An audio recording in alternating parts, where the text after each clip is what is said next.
Assalamu alaikum aziz yurttaşlar. Xuda xalasa bugünkü işimiz namunada taza açılatırğan toxanada oldu.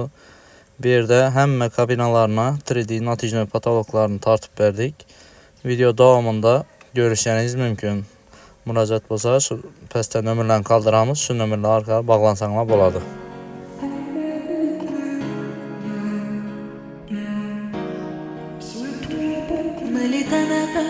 عيد الصفري يا لا لا لا لا لا لا يا لا لا لا لا لا لا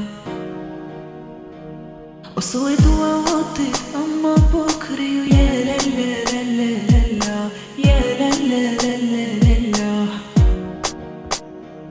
مليت أنا قلبي عيد الصفري يا لا لا لا لا لا لا يا لا لا لا لا لا لا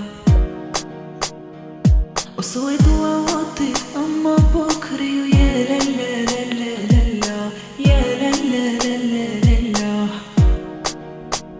رانم ديكلاري قدك يا خلالي